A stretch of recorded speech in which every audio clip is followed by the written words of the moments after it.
गत 24 एप्रिल रु 7 मे पर्यंत जो एग्जाम होता फॉरेस्ट गार्ड फॉरेस्टर एलआई से एग्जाम रो आंसर की फाइनली रिलीज हो सारी आंसर की टाक देखिपारे निजर आईडी रे आउ निजर आईडी पासवर्ड लॉगिन करके ऑफिशियल साइट रे लॉगिन करंतु एवं निजर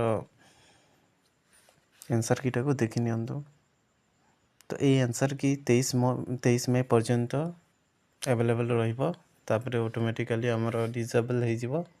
तेणुकरी जदि ऑब्जेक्शन करिवार अछि तो 23 मई पूर्वर ही ऑब्जेक्शन करिवे पर सेटा को अलाउ करिवे नाही। ईमेल रे करो किंबा पोस्ट बाय पर्सन रे करो एनी अदर मोड रे कले भी सेटा एक्सेप्ट करिवे नाही। तो जहाँ करिवार अछि 23 मई पूर्वर ही करिवे।